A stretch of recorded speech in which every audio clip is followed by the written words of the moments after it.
6 दिनों से 40 मजदूर जो हैं वो उत्तरकाशी की सुरंग में फंसे हुए हैं। कई परिजन लगातार अपने परिजनों से संपर्क यहाँ पर कर रहे हैं जो अंदर हैं। उन्हीं में से एक शख्स जो उत्तर प्रदेश के लखीमपुर से आप आए हैं, आप बता रहे हैं। कौन आपका जानकार अंदर है? मंजीत है आपका बेटा है वो? जी। आपको कब जानकारी मिली थी इस पूरे हादसे की? हमको 12 को जानकारी मिली थी। जिस दिन हादसा हुआ था? हादसा हुआ था, सुबह जानकारी मिली। उसके हम सुबह सुबह निकले थे जी। और अब आप पहुंचे हैं जी। क्या आपकी मंजीत से बातचीत हुई? हुई सर जी, हुई बातचीत अच्छे से हुई। कल हम यहाँ ठीक हैं, घबराने की पिताजी कोई बात नहीं। तो हमने कहा बेटा हिम्मत रखे रहना। आपने उनको हिम्मत बंधाई है। क्या कहा आपने उनसे? उनसे कहा बेटे हिम्मत रखे रहना, इतने लोग हैं, सब स्वच्छ कहला यहाँ स्वच्छ भी हैं और आप घबराएगा नहीं पिताश्री, मैं अच्छा हूँ, स्वच्छ हूँ। उनका स्वास्थ्य बिल्कुल ठीक है। और जो उनके साथ बाकी मजदूर मौजूद हैं उनके बारे में भी उन्होंने जानकारी दी आपको? बताया कि वो कैसे हैं? वो सब ठीक हैं, कहता था हमारी टीम जो है अंदर वो ठीक है जी। और आपको उम्मीद है कि जिस तरह से रेस्क्यू ऑपरेशन इतनी तेजी से चल रहा है, 6 दिन लेकिन बीत चुके हैं, आपको पूरी उम्मीद है, आप आश्वस्त हैं जिस तरह से काम चल रहा है जी? और आप क्या कहेंगे? आप कैसे जानते हैं उनको? वो मेरा भतीजा है। भतीजा है आपका जी। तो आपने भी बातचीत की? हाँ, बात कल की थी। क्या आपकी बातचीत हुई? मैंने बोला बेटा कैसे हो, तो बोला कि मैं ठीक हूँ। आवाज़ उसकी ही निकली, तब मुझको थोड़ी तसल्ली आई। उनसे जब आपने बातचीत की तब? अच्छा, जो तमाम घर वाले वहाँ पर मौजूद हैं उनकी किस तरह की स्थिति है? वो भी बेचारे जो जैसा यहाँ से हमको लोकेशन मिलता है वही घर पे हम लोग बताते हैं कि अच्छे हैं, ठीक हैं। आप लोग सब्र का धैर्य रखिए और बहुत जल्द ही जल्द सबके जो बच्चे हैं सही कुशल आराम से बाहर निकल जाएंगे। तो ढांढस देखिए, लगातार घर वाले जो हैं वो उन मजदूरों का बंधा रहे हैं जो अंदर मौजूद हैं। मंजीत के पिताजी और उनके चाचा जिनसे हम बात कर रहे थे, जिन्होंने बताया कि उस पाइप के जरिए उन्होंने बातचीत यहाँ पर की थी और उनको ये कहते हुए नजर आए थे कि हिम्मत बांधे रखना, बहुत जल्द हम सबके बीच में तुम होगे।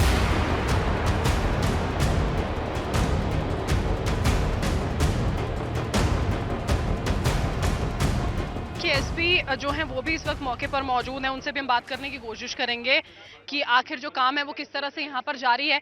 पीछे की तस्वीरें आप यहाँ पर देख सकती हैं, लगातार काम जारी है। बीच में देखिए एक रुकावट जरूर यहाँ पर आई थी क्योंकि जो आगे सामान था वो वहाँ पर फंसा हुआ था और उसके चलते काम रोका गया, लेकिन उसके बाद काम जो है वो फिर से शुरू किया जा चुका है। अभी मौजूदा स्थिति की बात करते हैं तो बिलाल आपको वहाँ तस्वीरें दिखाएंगे। देखिए ये जो पीछे आप एनडीआरएफ के जवान यहां पर देख पा रहे हैं, जानकारी ये दी जा रही कि अभी कुछ ही देर में मॉक ड्रिल दरअसल की जानी है। कैसे जब ये जो मजदूर अंदर फंसे हुए हैं जब उन्हें बाहर निकाला जाएगा तो किस तरह से आगे के ऑपरेशन को अंजाम देना है। एम्बुलेंस जो है वो भी यहाँ पर पहुंचे, इससे पहले भी कई एम्बुलेंस जो हैं वो पहुंची थी। आपको बता दें बाकायदा एक जिला अस्पताल जो है वो उसको पूरी तरह से तैयार कर लिया गया है ताकि जो मजदूर अंदर फंसे हुए हैं जब वो बाहर निकलेंगे उनकी स्वास्थ्य की स्थिति क्या होगी उसको देखते हुए देखिए कदम यहाँ पर जो है वो उठाए जाएंगे।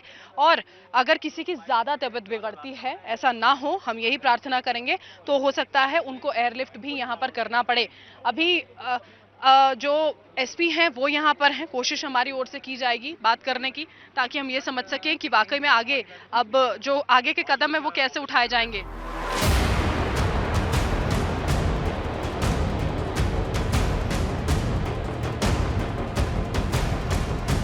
अर्पण जी जरा समझाएंगे प्लीज, अब आगे मॉक ड्रिल जब सब होनी है, अब आगे का पूरा प्रोसेस कैसे रहना है सर, क्योंकि और अब तक कहां तक काम पहुंचा है? देखिए माननीय मुख्यमंत्री जी के निर्देशानुसार और वो पल पल अपडेट ले रहे हैं इसकी और उनके ही उसमें निर्देशन में काम चल रहा है और बहुत रेस्क्यू ऑपरेशन जो है फुल स्विंग पे चल रहा है। जितनी भी टेक्निकल एक्सपर्टीज थी, मशीनरी थी, लेबर, इक्विपमेंट्स, वो जो हैं सब लोग यहाँ पे हैं और अभी तक कोई मेजर ऐसा कोई ऑब्स्ट्रेकल अभी तक नहीं आया है और 4 पाइप्स जो हैं वो इंसर्ट किए जा चुके हैं और 5th की वेल्डिंग चालू है।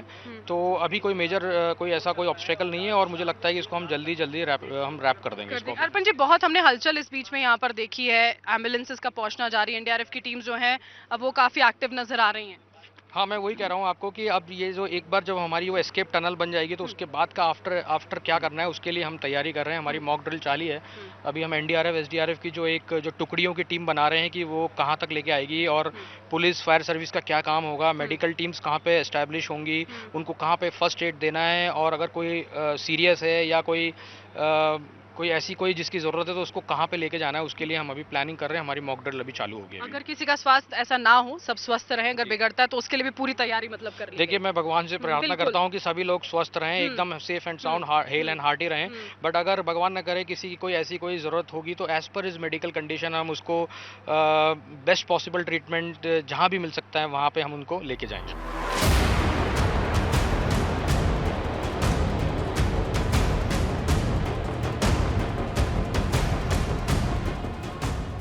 उत्तरकाशी के सुरंग में फंसे हुए 40 मजदूर जो हैं वो लगातार इंतजार कर रहे हैं कि कब तक जो ड्रिल करते हुए पाइप अंदर पहुंच रहा है वो वहां तक पहुंचे और वो सेफली बाहर इवैक्यूएट किए जा सके। बिलाल, तस्वीरें आपको पीछे यहां पर दिखाएंगे उस सुरंग की जहां पर लगातार 6 दिनों से काम जो है वो लगातार जारी है। अमेरिकन ऑगर मशीन ने कल काम करना शुरू किया था।